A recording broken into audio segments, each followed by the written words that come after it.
Bonjour, ma bande de biso nyonso ya Rimer de Kinshasa, sango ya Congo. Bon dimanche na bino nyonso. Lelo ezali esengo ya ko partager na bino actualité politique na mboka na biso RDC. Mukolo ya lelo tokolobela trois sujets na ordre du jour. Sujet ya liboso tokolobela plan ya complot ya ko éliminer Tata Mokonzi par un sujet libanais en complicité na Delila. Bon se référer à l'histoire il y a Samson na Delila. Le lengeni ne se déroula. Parce que nazora ba miselekete bazo sala ba makele le belé mais toko tanga ba kombo na bango te parce que toko pesa bango gaz. Pour labo place réunion ekotaki toyebi yango.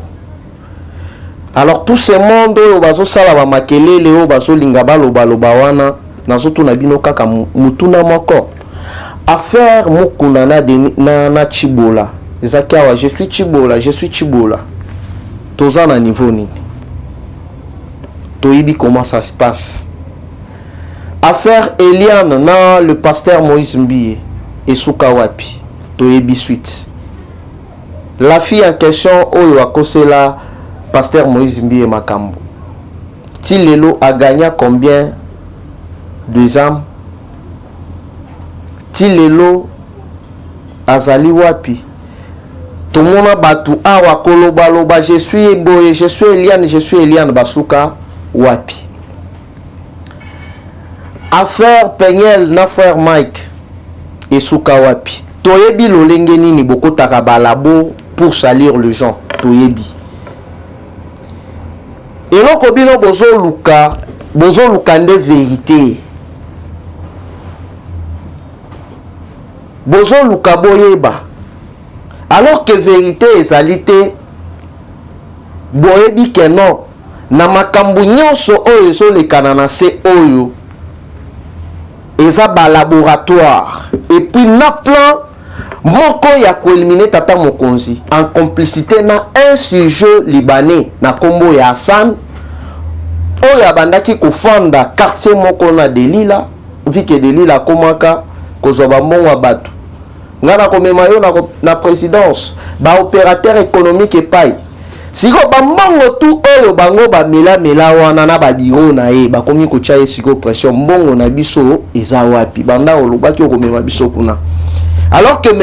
Hassan Azalina barrière ya ba impôt, il y a plus de 500 millions de dollars américains. Akeya kutani na Delila. Comme ça, ba monter ba stratégie nini ba ko effacer mo kwantombolo. Nzamba za juste. Pour nazo mona ba miselekete moko boyo ba bandaki kobina bina wa Suède. Donc bako beta masolo mususu te. Actualité politique mususu ezalité, éveil patriotique mususu ezalité et comme il a combo ya Fachi dirait camarade na bino. Mais il faut boyer ba que non Fachi avant akomana no président azaka na statut ya fils d'un opposant historique. Hein? Azaki personnalité moko publique. Azaki star. Donc tout abana luka façon nini abanda ko solola ne fils que na mona ya Tshisekedi dia solola Tshisekedi parce qu'à l'époque azaki n'importe qui te mais lelo Fachi azali président de la République parce que trop c'est trop il faut tout répondre na ba miselekete oh ba yebi vérité mais bazo luka ba masquer ba dramatiser biso to occuper binoté parce que boza mike. Donc, vérité, il faut bouiller. Le deuxième point, tokolobela batu oyo ba mi pesa ki audace. Ya kokende ko saboter église ya pasteur Dodo Kamba. Bakangi mibale na bango na ba carte ya Sutukalala na ba carte ya ensemble pour les sportifs. Na kati ya église ya Dodo Kamba bokendaki koluka nini nani atindaki bino derrière cette affaire là ezali na église catholique ezali na plusieurs partis politiques, entre autres la Ukalala, Ensemble pour les sportifs, na FCC. Bango bato batindaki ba jeune wana bakende babuka ba saboter église de réveil ya pasteur Dodo Kamba. Na recherche nini? J'espère que boza ebele o bolanda ki intervention ya tata mokonzi na VO Afrique na journaliste Oyo Kolutu Marius Monga concernant lolenge nini makambo ezali kolekana na niveau ya Seni. Tokoyokisa bino moi extrait ya muke concernant interview ya tata mokonzi na niveau ya VOA, après VO Afrique, après toya ko continuer na ba sujet na biso mosusu. Mais sinon lelo peuple congolais bozali censé boye ba vérité parce que ni selekete balingi ko manipuler opinion. Alors toyebi biso nyonso ba laboratoire na bango lolenge nini basalaka yango, lolenge nini bamekaka un peu kosalir le pouvoir en place, lolenge nini balingaka ba troubler Fachi psychologiquement, mais bayebaka non Fachi aza ya Nzambe. Balandi na biso nyonso ya rumeur de Kinshasa sango ya Congo awa biso nyonso tolanda interview ya tata mokonzi moi extrait kaka ya muke concernant matali élection à niveau ya Seni. Bolanda. De le souligner, c'est peut-être une occasion ici de lancer un appel aux confessions religieuses finalement de se mettre en ordre, parce que les politiques, c'est nous, c'est pas eux les politiques. Pourquoi est-ce que ça coince à ce niveau-là? C'est nous les politiques. On comprendrait si ça se passait entre nous. Or, les politiques sont prêts. Et récemment, à l'occasion de mon séjour, mon dernier séjour à Lubumbashi avant de venir à New York, j'ai reçu le président de l'Assemblée nationale et je lui ai donné des instructions claires là-dessus. Si ça continue de coincer dans les confessions religieuses, ben qu'on interroge l'Assemblée nationale. C'est elle qui définira la marche à suivre. Si elle rejette également, ou elle se bloque également, alors là, ce serait un problème. Si elle rejette, on recommencera le processus, mais j'en appelle au bon sens de tout le monde. Nous avons un processus électoral à respecter, des élections à organiser dans les délais. Donc, que tout le monde prenne ses responsabilités. Moi, je prendrai les miennes le moment venu, mais pour le moment, je ne peux rien faire. Il s'agit d'un débat au sein des confessions religieuses. À moins de devenir aussi religieux pour y prendre part, ce qui n'est pas le cas.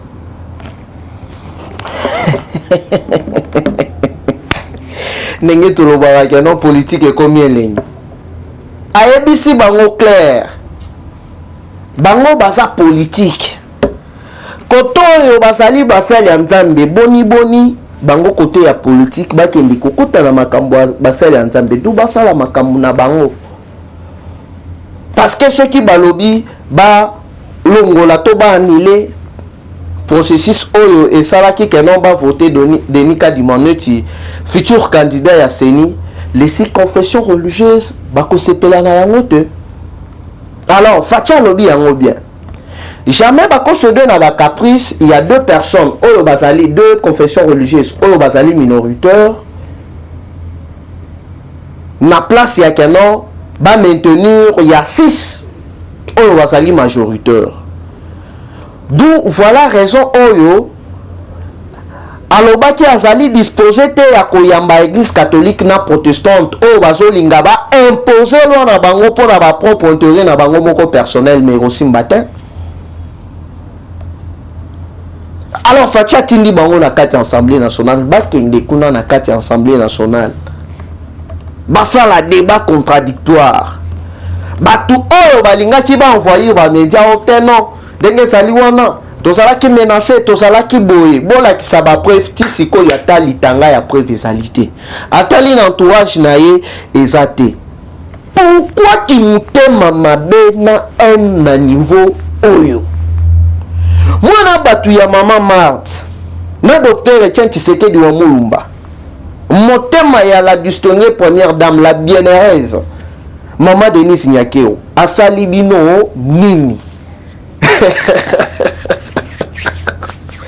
Delila plan na yo pena beti libanda na ba miselekete groupe na bino to ya miselekete donc ekotita ekotita kabal na bino esimbite.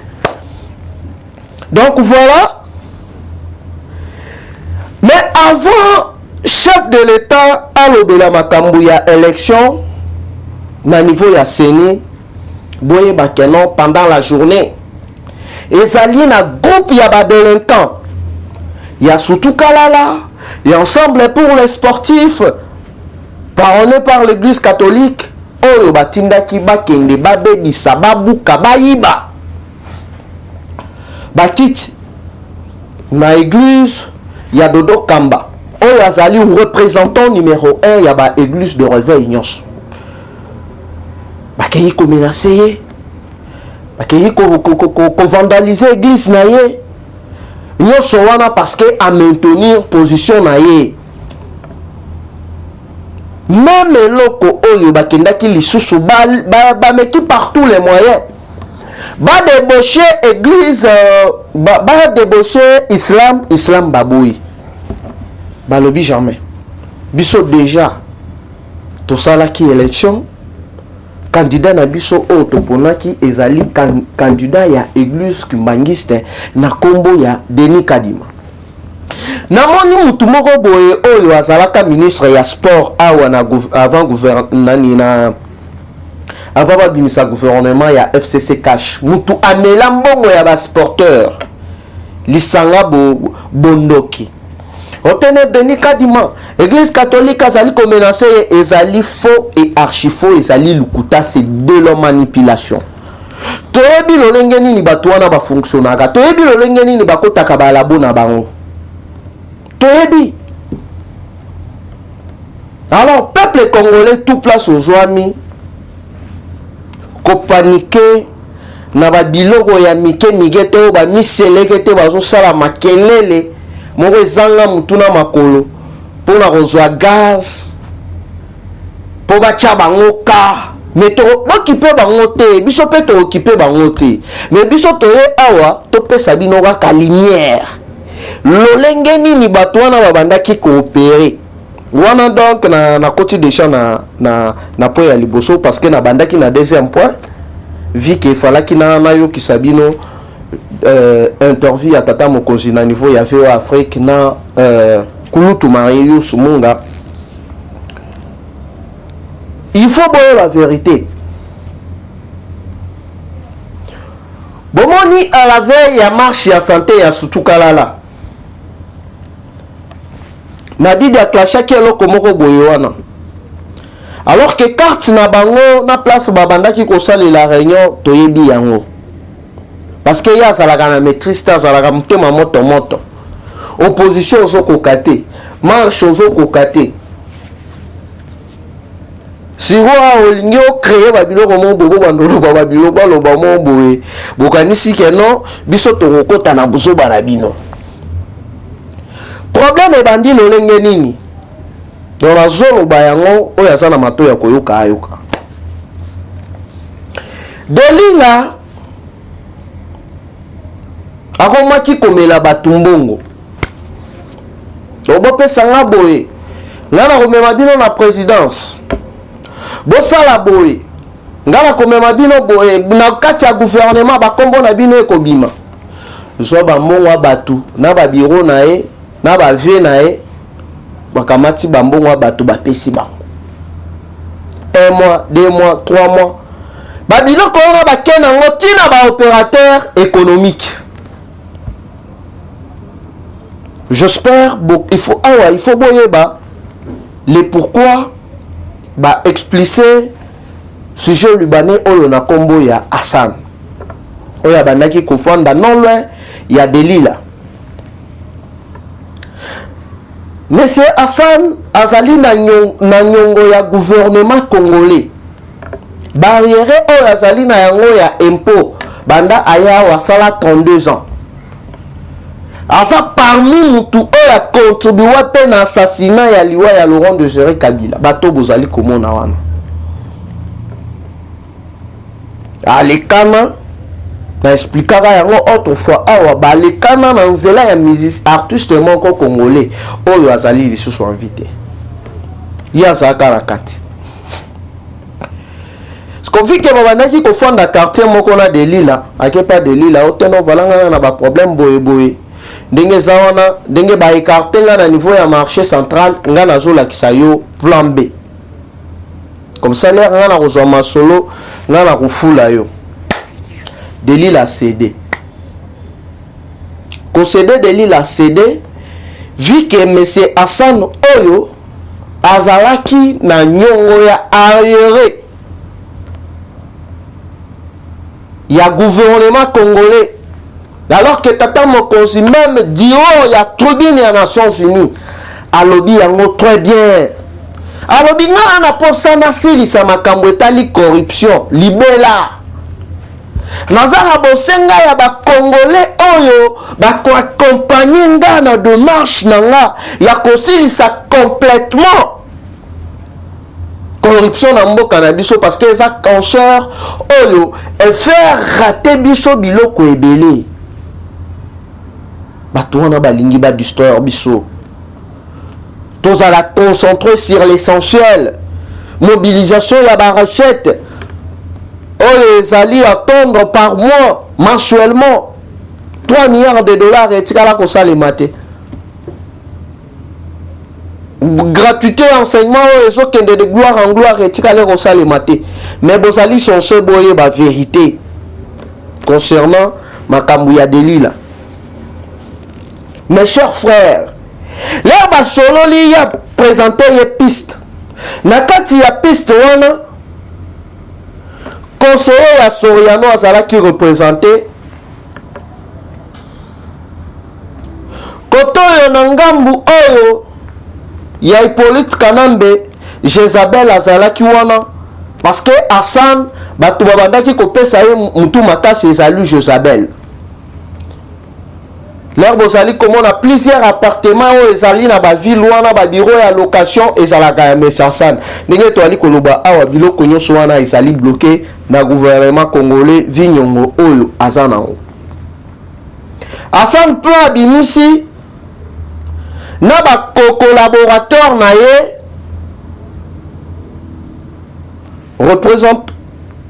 représentant ya Soriano pour Soriano aboyaki koya personnellement mais atindaki mutu Jezabel azalaki wana de l'autre côté que Itadianga azalaki représenté na monsieur Hassan plan na bango ezalaki nini plan na bango ezalaki ba éliminer chef de l'état en complicité na madame Delila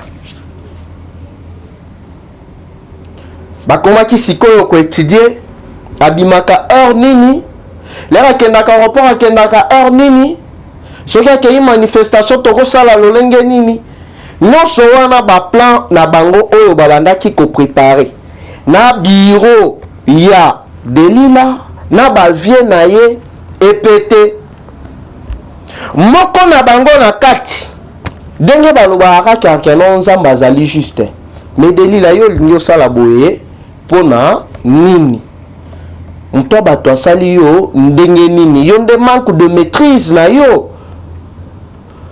kozwa bizwazwa okomi na yo commissionnaire ya baposte kobotola bato mapangu epai sikoyo pourquoi olingi osala boye lere abimisi secret Delila falaki asala babiloko moko boye bato batyaika bamiseleke te bampuku bampese bakamati yango balingi balamba babalola yango na ndenge na bango me boye bakeno fachi aza ya nzambe fachi aza ya nzambe nyonso oyo bino bokofabrike nyonso oyo bino bokolinga bosala mpona kosalir ye mpona kobebisa réputation na ye mpona kotouche na famille na ye esimbi te vérité yango wana voilà sikoyo l'air baye ko apprendre yango avec de preuves na ba message na ba audio nyonso à l'appui.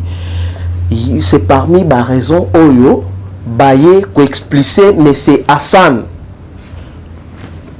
Delila le PC vertige et quotité COP Nabino effaré.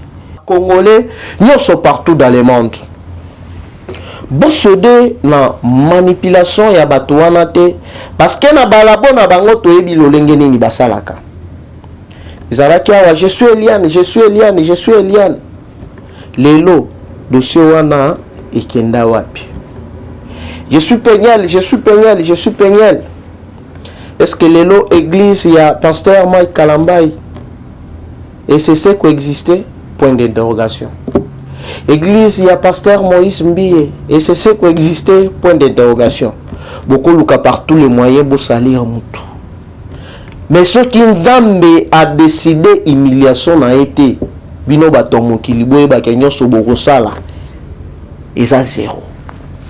On a kuchubu ce qui kuchubu. Yom tobandaki na robina bina awa. Abi kaboga. Je ne sais pas moi, on a eu éducation nini na âge na yo pena donc cop na yo zaraka parle de bêtises. Siko nzinziko abole babetela raye maboko menzo ane ba bomae.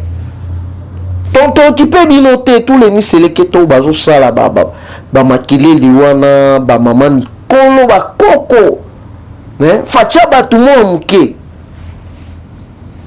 Bozo linga pena donc moi visibilité moi je ne sais pas dans sens nini. Wesh. Donc boye ba keno carte na bino o bobandaki ko sala. Esimbité. Esimbité ekotité. Ekotité.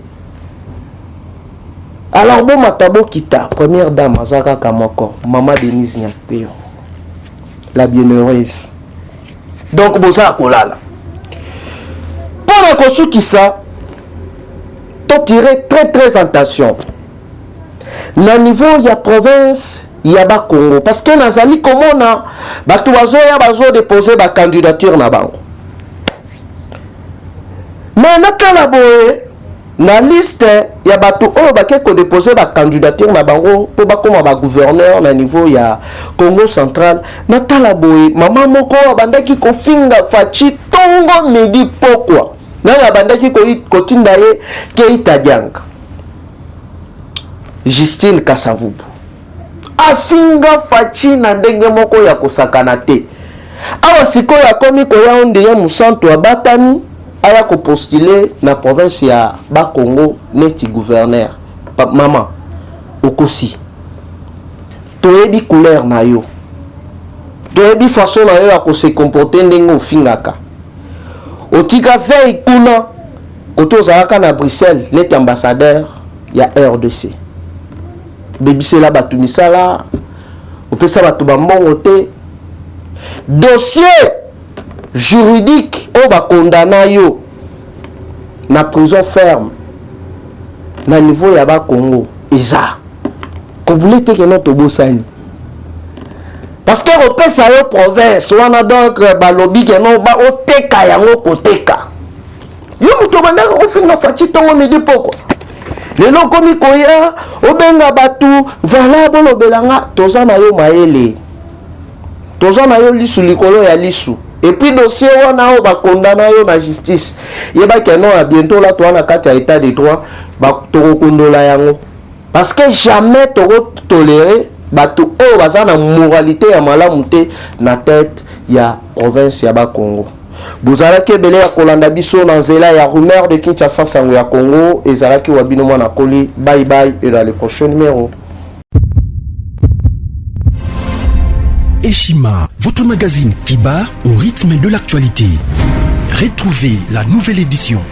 Exclusivité, Sakombi Molendo, le pionnier de la bancarisation. Le ministre des Affaires foncières a signé le 3 juin 2021 avec son collègue des Finances l'arrêté interministériel portant bancarisation des opérations foncières et immobilières supérieures ou égales à $10 000 américains. Une première en RDC concrétisé par celui qui fait figure de porte-étendard de la numérisation et de la sécurisation des titres fonciers. Aimé Sakombi Molendo est de plein pied dans la matérialisation de sa politique qui suit la vision du chef de l'État, Félix Antoine Tshisekedi, celle de faire du numérique un levier d'intégration, de croissance économique et de progrès social. Nation, gouvernement des Warriors, bilan de gestion dès son premier jour du gouvernement Samalou Kondé. Sonas, le DG Lucien Boniemé Ekofo présente un bilan largement positif pour les grandes réalisations du premier semestre 2021. À lire également l'interview de Seth Kikouni portée sur les questions d'actualité. À la découverte de Tissia Mukuna, la DG de la marque La Quinoise, café planté et transformé à Kinshasa. Interview exclusive de Richard Ilunga, DG de l'ONIP, qui confirme l'identification de la population congolaise avant les élections 2023. Un an de patrouille financière, les audits de l'IGF mettent à l'écart les mandataires impliqués dans la mauvaise gestion des deniers publics grâce à Jules Alinguete, inspecteur général des finances, chef de service. Une analyse sur les coups d'État en Afrique et leurs conséquences. Retrouvez l'intégralité du magazine Eshima dans les kiosques. Eshima Magazine, un nouveau standard d'information.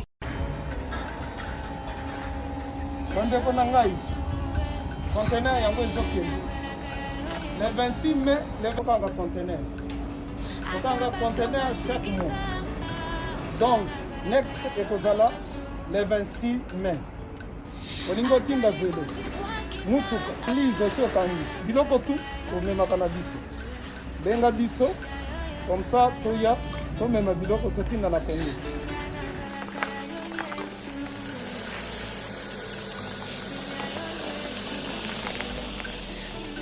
Bandeko kari yango oyo touti kozongo ezokende Kinshasa. Ozana mutuka pesa biso ezoke. Merci. Le 26 mai, mosusu okwende. Il y a 2021 otozana ngo. Donc tosala ka chaque mois. Oza besoin na carton benga biso. Biso munene yango. Moyenne yango. Boko mo. Moyenne. Yango. Na carton na biso ya muke. Dans la 3 dimensions. Onyo solingo tinda benga biso tozozwa ba vélo, tozozwa ba valise, mituka tozozwa. Donc eloko tout tozomema na Kinshasa. Merci beaucoup. Mutuka, vélo, salon, biloko andako, biloko tout tozomema. Donc vous hésitez que benga biso tozala na pona